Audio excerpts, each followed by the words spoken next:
my gosh. We really can't start this without cracking ourselves up. I mean, we find all of this completely hilarious. Okay, so thanks for coming to our second episode. It's episode 2 with Nina and Shannon. We are Rome to Renew. Rome, R-O-A-M. Okay, please do not do that. Renew. It's great. Look at your screen. If you found yourself here, I think you know.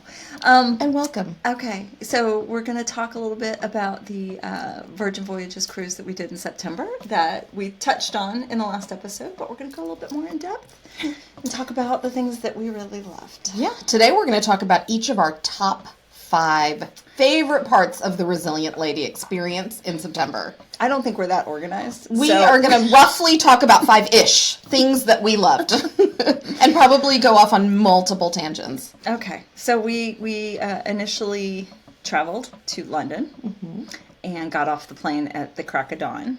Apparently have you heard this? There's a movement to do transatlantic flights during the day.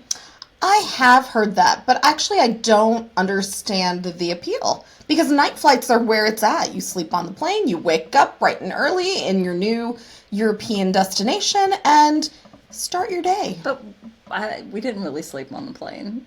And we did not, that is true. We were painfully tired all day the next day. We were really adrenalized and energized for the first 3/4 of the day, but completely fell flat on our train ride to the coast. So I'm not necessarily ruling out daytime. I mean, we'll see how that goes. But this was supposed to be a quick trip, so the night flight did serve that purpose. So we landed in London and went to Paddington Station. And just for a little background, we traveled out of Atlanta. We both live in Atlanta suburbs, and so we traveled out of Atlanta, night flighted on Delta, which has a hub in Atlanta. And yeah. From there, carry on. Yes, and we took the Heathrow Express from Heathrow to Paddington Station. I know there's cheaper ways to do it. I liked that it was express. I liked that it had plenty of room for luggage. You can do just the tube, but then it can get kind of cramped if you're carrying luggage. Although we didn't have a lot of luggage because this was a short trip. We didn't. We were very mindful on this trip of packing lightly. I wanted the least hassle possible, and it was the least hassle possible. It was super, super quick. And then we got lost. We were in it. I mean, we were just out of the airport, straight through customs. It was quick. Then we left Paddington Station. I had arranged to I used an app called Bounce, and I had made arrangements to drop our luggage for the day at a hotel. Bounce uses stores, hotels, all different kinds of businesses to store people's luggage. I wanted to use a hotel just because I figured it'd be more accessible and we wouldn't have to worry about getting back to it before they closed because it was a hotel. So that's what we did. We dropped off our bags. We did. And then we jumped off. It was probably a block and a half away from Paddington Station. Yes. Dropped off our luggage. That was a tip. There are luggage storage places inside the train stations in London. They tend to be more expensive, and also it's London, so sometimes there's bomb scares and train stations shut down for things like that. So there was a tip somebody had said, don't store your luggage in a train station because then when you need to get it, you may not be able to access it. So that was the other reason we used Bounce. And then we promptly got lost and got yelled at trying to get to a place I had picked for us to go to breakfast, but there was construction and we couldn't figure out where we were supposed to go, and we went up an escalator we went into an office building, and we had security guards very, very unhappy with us. We didn't know. We didn't even enter the building. We didn't enter the building. So I don't know what goes on in that building by Paddington Station, but apparently it's very top secret. Very big deal. And Shannon got called Madam multiple times by these security officers. Madam, I told you. Madam, we told you. So then they glowered at us until we went back down the and escorted us back down. Yes, and then did give us some directions. And basically we had to almost go back into the station to get where we were going. But basically our goal was Little Venice in London. And we had some breakfast and coffee at the Waterside Cafe there. And then we got on the London water bus, which was an interesting thing. A little background, I lived in London for 4 months in 1993 when I was a college student. And I had explored that area around Little Venice a little bit, but I had never taken any of the boats on the canal. And the London water bus runs between Little Venice and Camden Market. And it's about a 45-minute ride. And how many people would that boat hold? 50? 50 to 60 comfortably. Like they had basically pulled out bus seats. Yeah. And welded them into this water bus. It was wild. And there were, I think, 6 of us. There were 6 of us. And the guide. So it was lovely. And it's this, you go down the canal and you're behind these old Georgian houses. So you can see is where some very, very wealthy people live. There's also graffiti. So that's that side of London. And you're also going through the London Zoo. So you can occasionally see animals. I don't think we saw anything. We didn't see any, but we heard stories of the escaped various animals. Yeah, there was some all their escapades. I can't remember the details. Yeah. And theoretically, you can hear the lions roaring and stuff. And then you end up in Camden Market. So we got off there and got rapidly overwhelmed with the crowds and all of the stuff at Camden Market. It was just a lot. Camden Market is a lot. There were a lot of hawkers, a lot of vendors, a lot of people trying to pull us into their stalls and into their stores. We weren't quite sure what we wanted to do beyond explore. We weren't really in shopping mode. I mean, in part because this was a short trip and we had not, we were trying to not do checked luggage. We met some lovely punk rockers. Yes. Who had full facial tattoos and were really shockingly nice and friendly and talkative. Yeah, and also probably wasted. Fully wasted, but it's London. Massive mohawk. Yeah. And then we went to the Camden Tube Station, and I think we went to Leicester Square, and from there we walked out Regent Street. We ended up on Regent Street, and we went to the Cafe Royale, which is a hotel, actually. It's not actually a cafe. It's a hotel. And we had afternoon tea. Afternoon tea in the same place that Rihanna had her afternoon tea. Yeah, so lots of famous people. Lots and lots. So the room that we were in, it's called the Oscar Wilde something or other. It's because Oscar Wilde used to like to hang out there in the 1800s, so that was pretty exciting. And the tea was incredible. It was way over the top. One of our servers was named Gift, and he was such a treat, such a gift in every way. And we had champagne. We did. We treated ourselves. And by the way, there was a strict dress code according to the website. But we came straight off of our flight from Camden Market on the tube, and they were lovely to us. We were probably casually dressed at best. I mean, I think we made some concessions, like neither of us were wearing graphic tees, and I had like a little wrap over my shirt, that was kind of flowy. But we did have basically technically sneakers on, but sneakers on, walking shoes for sure. Walking shoes, but not like, hardcore athletic wear. I mean, we are 2 middle-aged ladies. I feel like that gives us a pass with the shoes. Yeah. And I don't think either of us were in jeans. We were not wearing jeans. We were wearing slacks. Yeah, I have travel pants from Athleta. Travel pants. So that was fantastic. It was outrageously expensive. I'm not going to... Okay, so just to give you an idea, it was so outrageously expensive that when we came back and we were reviewing our individual expenses, we actually thought that the other had paid for both of our teas. And then we realized we'd both paid that amount. Yeah. Which, in hindsight, when I went back and looked at the original documentation, I was like, oh, no, that really was that much. Yeah, no. So it's not like they scammed us or anything. And the champagne was lovely, and that's an optional add-on, but we opted to add it on. Yeah.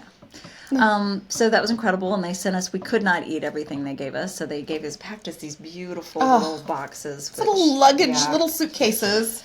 And then we had to go back and get our luggage and go back into Paddington Station and go to Victoria Station and catch the train to Portsmouth. The train there was a little bit of chaos going on at the train station. Some trains had been canceled, so there were lots of people milling around and confused, and that was a little chaotic, but we figured it out. It was really a great train station. I mean, I feel like the Europeans know how to do a train station. So then we got on the train, and because the other train had been canceled, it was way overcrowded, and we did manage to find seats, but we had nowhere for our luggage. That was a little stressful, but then with in the first 3 stops, 80% of the train got off. That's right. So then we were able to spread out and relax it was about an hour and a half ride down to Portsmouth. Yeah. I was actually working.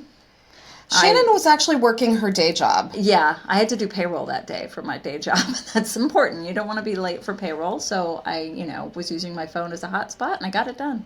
I don't remember what I was doing. I think I was just exhausted and sort of zoning in and out of it. I was really tired at that point. So we got to Portsmouth. We got a Lyft or an Uber.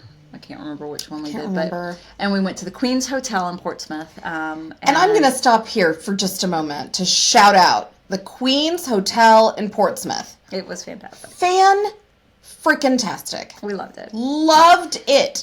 I had requested a room that we could see the water, and they had a room that had 2 twin beds, which, I could share a bed with Nina. That would be fine. But Totally I was fine. like, I knew how tired we'd be, and I thought we'd be more comfortable with separate beds. So that was a nice option That if was you're wonderful. traveling with a friend. And I had requested that, and that's what we got.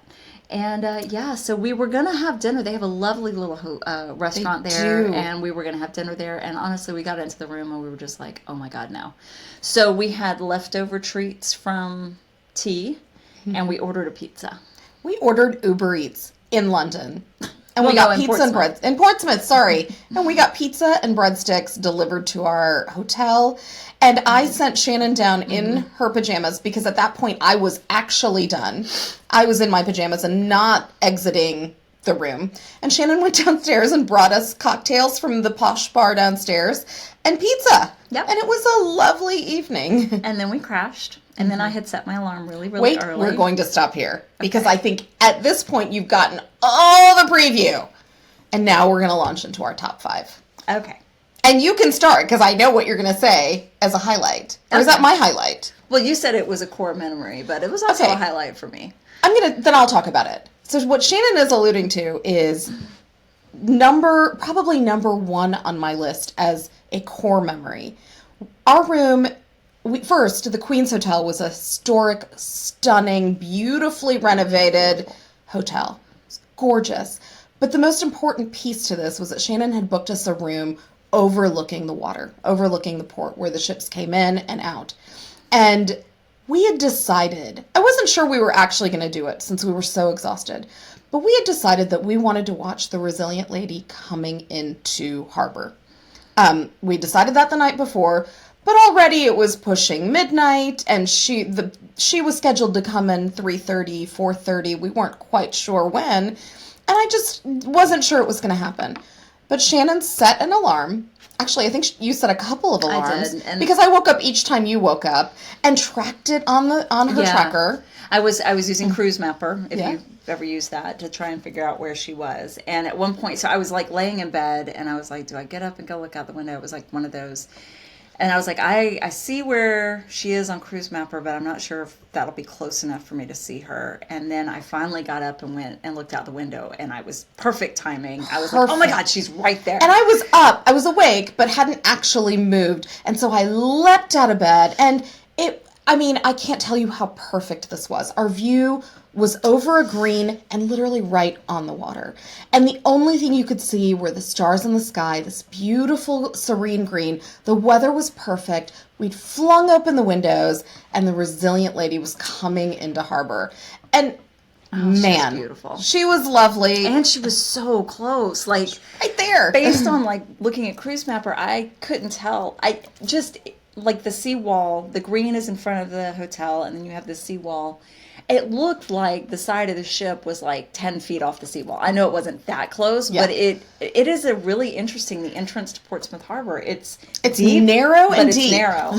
And it was just amazing. It almost felt like you could reach out and touch her. And she was beautifully lit, and it was just light enough that all you could see was her gorgeous outline and the lights coming in, and it was so stunning. And we both were just kids hanging out of the window like it was Christmas and we were waiting for Santa. It was marvelous memory.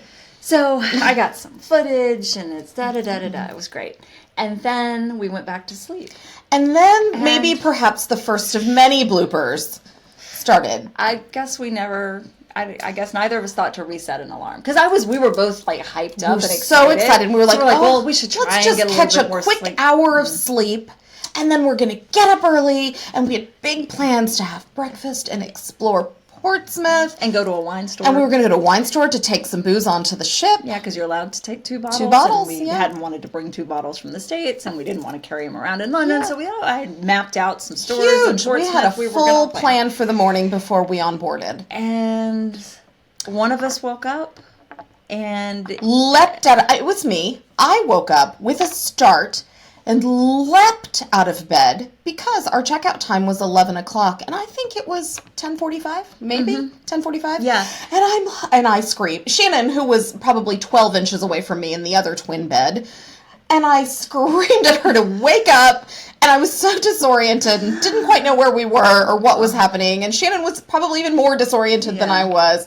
And I don't know why we had completely exploded our suitcases the night before, but for some reason we had. So it looked like we had been in this room for 3 days at least. And by the way, that will be a recurring theme because we are ordinarily, or at least I should speak for myself, I am ordinarily a very neat and tidy and organized person.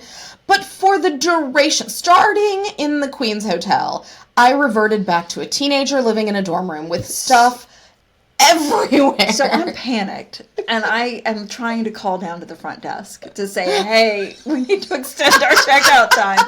And I keep getting a busy I don't even know what's going. I'm so, now the jet lag has caught up. I was already exhausted. Then we woke up at 4:30 in the morning and stayed up for about an hour watching the ship and marveling in its glory. So then we've gone back to bed. Yeah. We are shot. We are fried. All I could get was a busy signal, and I'm like, what year is this? So I'm like, one of us has got to go downstairs. So I had to throw something Again, not me. and stumble downstairs, bedhead everywhere. And then I had to sit there and stand there because they only had one person at the counter, and they by the way, this was is very demanding other people. Yeah, and it's a posh hotel. Yeah, I mean, I say it. Europeans are well dressed. It was a reasonably priced hotel. It was not actually like 4-star or anything. It's just really, it's historic. I love quirky historic hotels, and this fit the bill. And when she finally, the reservation person, the front desk person, was able to attend to me, she was very kind, and she said, well, I can give you until noon at no extra charge if you want to longer than that. And I was like, no, we'll definitely be out of here by noon. And definitely I got up. By that time I got upstairs, it was probably 10 after 11, and then I'm like leisurely, like, I'm gonna take a shower. This was the best part. It's at this point I'm in full-blown panic mode. There's a little teapot in the room. I'm like, let's get caffeinated. I fixed us mugs of tea. Shannon, on the other hand, comes back in the room, gets in bed. I did not. You did. Proceeds to open up the treats from the afternoon tea the day before and make a fine selection of pastries and scones. We weren't going to have time for breakfast at this point. So Shannon's in bed having her tea and a scone, and then contemplating a shower. And I did take a shower. You did. Yeah. You did. And then all of a sudden, it's 11:45. My stuff is still everywhere. Like, how did this happen? So, spoiler, we didn't actually walk out of the room at noon. It was like 12:05. It was like 12:15. 12:10. I think we were downstairs. And I was panicking, so I was fully ready. So then doing the pacing thing that I do. We did get out of there and get downstairs, and we ordered a couple of Bloody Marys from the bar. We did. The bar was so cute, but the Bloody Marys were terrible. God bless. Yeah, they were actually They were so bad. And the poor bartender spent so much time carefully crafting them. We really thought these were going to be incredible. We thought these were going to be and we watched her. I mean, she was carefully throwing ingredients into her shaker and doing all the things. We had our matching t-shirts on because we made matching t-shirts for Embarkation Day. And they had the Resilient Lady Mermaid on the front, and they had our names up here. And then on the back, it was like a concert t-shirt, so it had the dates and where all we were going. And it had luggage covers. Matching backpacks, matching water bottles with engraved names on them. Oh, we were over the top with this trip. Embarkation was super, super smooth. Mm-hmm. We were regular sailors on this. We were not rock stars or mega rock stars, no, but we had ordinary, regular sailors status. But Nina had jumped on right after we booked and booked us the Splash of Romance, which is an add-on package. It was $250 at the time that we did it, and it gets you early embarkation, which by the way is worth every penny. But that's not all it gets you. Important. We got some other cute things too. Yeah, it gets you 3 hours in the spa. in the thermal was suite. Lovely. It doesn't include any treatments, but it includes access to all the stuff in the thermal suite. You know, the saunas, the steam room, the mud room, all that kind of stuff. It gets you a shake for champagne, which we'll explain later. Champagne, which we will talk about. And some aphrodisiac treats delivered to your room. You know, and it's a splash of romance, and we're not in a romantic relationship. No, but our bed was very cute when we walked into our cabin. It had a little heart on the bed, and then we promptly had to ask them to go ahead and separate our beds because we were not actually in a romantic relationship. But the Splash of Romance package is great for anyone. Yes, and there's a limited number for sale on each sailing. So if you are in a regular sailor status, not rockstar or mega rockstar, I think it's worth it because the early embarkation is key. Because Virgin Voyages does not embark in the morning, or you can't board in the morning like you can with most cruise lines. Embarkation starts at like 1:30, and that's for the VIPs and Splash of Romance people. The nice thing about it, though, is that as soon as you get on board, your room's already ready. So if you've cruised with other lines, you'll get on in the morning, and then you're stuck hanging onto your hand luggage until your room's available, and that might be several hours. So this is not like that. So it's you get on and you can immediately hit the ground running. And we got in our rooms and immediately started booking all the things we wanted to book. Restaurants, shows. Yes. So, the restaurants we had already booked. We had pre-booked most of them. Did we pre-book all of them? We did. We pre-booked all of them, yeah. So this is something that's currently in flux a little bit at Virgin Voyages. We've heard that there may be some changes to the dining reservation system, but 45 days before if you're a regular sailor, 60 days before if you're a rock star, you can book your dining reservations. And we had done that because we were trying to get all the restaurants into a 4-night cruise, which is difficult. So we had to do 2 brunches and 4 restaurant reservations, or 4 dinner reservations. And we actually got all the dinner reservations that we wanted. We just maybe didn't attend all the dinners that we'd planned to. Yeah. But that's we talked a whole about that. different story. Well, yes. we talked about that last in the first episode. Yeah. But the certain things like things that cost money, activities. So the Happenings cast does things that sometimes include alcohol. There's a pub crawl that you can do the first night that includes cocktails and games and things like that. So stuff like that costs money, you can only book once you're on board and on the ship's Wi-Fi. So that's a big part of it. And then some of the fitness classes and stuff too, which don't cost money, but there's limited spots. Well, there's limited space for a lot of the classes, or limited equipment. For example, some of the aerial classes. The bungee fitness class. Bungee fitness, the VHS fitness. Yeah, we wanted to do that, but we didn't. Even with early embarkation, I was looking at it because there were a couple of different times, and I was looking and there were openings, and then I was like, but wait a second, does that conflict with something else? And by the time I looked back, it was gone. So bungee class, you really just grab it as soon as you can. Grab it, and if you can't do it, then you can always unenroll. You can't do that until you're on the ship's Wi-Fi. So we were scrambling to do those things, and there were only a couple of things we wanted to book as soon as we got on board, and you just kind of overwhelmed with all the scheduling stuff. But we got that knocked out, and then we went to the galley and had some food, and kind of got unpacked. Even if it's a short trip for me, I hate living out of a suitcase because basically it just explodes. So I need to just take everything out and put it away. And we actually found that the ship was really well designed for 2 travelers who were not necessarily partnered. So we had space for our, hers and hers hanging items, hers and hers folded items. It was bathroom space for our toiletries and products. We found it to be well laid out. And when they split the beds, since we had a Splash of Romance package with a nice heart, when they did split the beds, they did it in a way that gave us a lot more floor space and a lot of sort of maneuverability. So we were quite impressed with that. They make it an L shape instead of 2 side-by-side. Which also made it feel like a little bit of a slumber party, like because we'd wake up in the middle of the night and chat and then go back to bed, because our heads were about 12 inches apart. Yeah. But that leads me, I think, into the second thing I wanted to talk about in terms of cruise highlights, which was food. Shannon said that right when we got on ship and got situated and booked what we wanted to book and unpacked a little bit, we went to the galley.